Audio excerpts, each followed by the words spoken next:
Welcome to the last video in this series in the Philippines.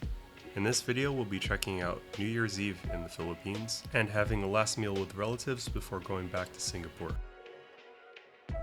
So this is the day after getting back from Davao. We had just gotten back from Davao and I had decided to get some food from SM North Edsa.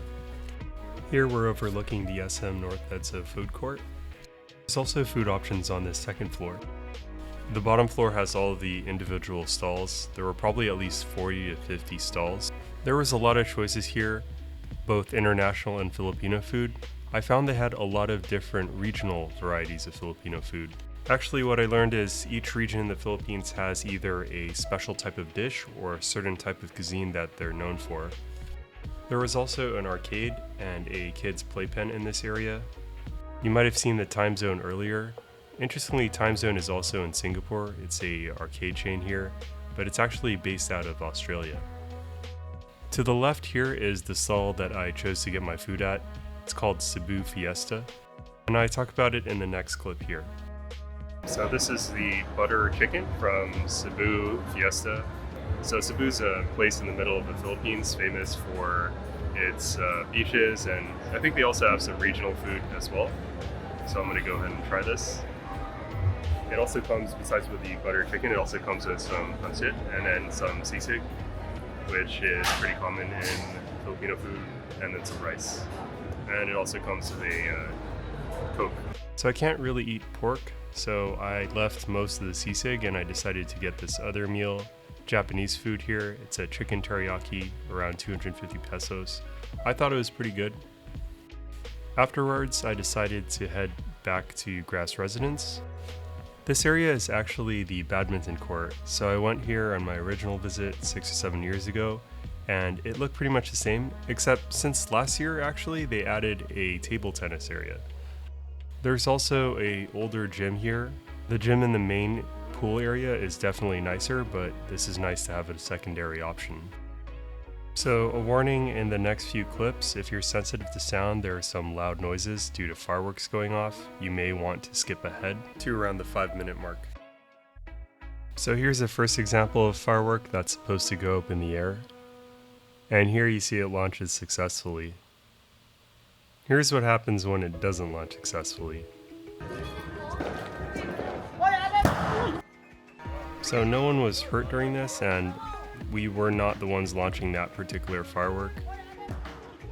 But just beware, if you do come and launch fireworks, make sure it's from a reputable source, since sometimes that can happen. I also might advise ear protection if you do go to see the fireworks, just because they can get quite loud, especially at the street level. The fireworks are a quintessential part of New Year's in the Philippines. It's part of the culture as far as, everyone is launching fireworks. If you're in Manila, almost anywhere you turn around, you can see some type of firework going off. For the most parts, the fireworks that you see are just from regular citizens, so they're not from a company putting on a fireworks display. And it goes on for around an hour, so it's a big thing in the Philippines. So we decided to head back shortly after New Year's. As a plus, the streets were pretty empty as most people were still celebrating New Year's.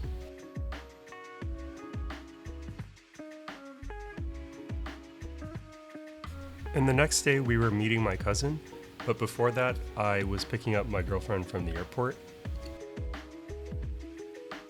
It takes around 45 minutes to get to the airport using the Skyway from Quezon City, so it isn't too far.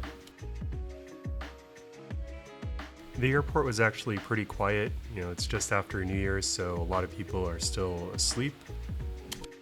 After that, we headed to SM North Edsa for our lunch. We ended up having some Chinese Filipino food. They had dim sum and also some noodles. After that, we went to Mary Grace, which is a Filipino bakery. It has lots of sweets that you can have. And after that, we checked out the central part of the mall again. You can see after New Year's, it's pretty busy in the mall. A lot of people are visiting relatives and they want to go out. In our case, I haven't seen some of our relatives for a long time since they lived abroad in other countries. That's the thing about being in the Philippines, and especially Filipinos, they tend to work abroad. And so going back to the Philippines is not only a reunion with those living in the Philippines, but also relatives that are living in other countries. At this point, it was our last day in the Philippines. We had to go early in the morning to go to the airport. I would say you can leave around 3.5 to 4 hours if you're in Quezon City to get to the Naya airport and still make it in time.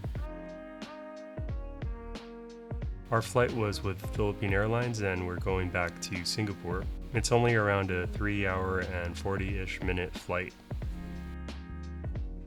There actually wasn't too much traffic to get to the airport, especially considering it's New Year's Day. Maybe it's because we left pretty early, but as you can see, there wasn't an overwhelming amount of people in the lines. Before getting on our plane, we checked out one of the lounges. They had a modest selection of food, but it was nice just to have Wi-Fi and somewhere to sit while we were waiting. Did like the pasta and the soup that they gave though. After that, we went to our gate and we saw a Japan Airlines flight. I was actually living in Japan in 2017 when I visited the Philippines, and it kind of reminded me of that experience. And here's our flight back to Singapore. It wasn't very crowded and was a pleasant flight overall. So hopefully you enjoyed this series in the Philippines. If you like travel, feel free to like and subscribe. I do plan on continuing these type of videos. Until then, thanks for watching and see you in the next one.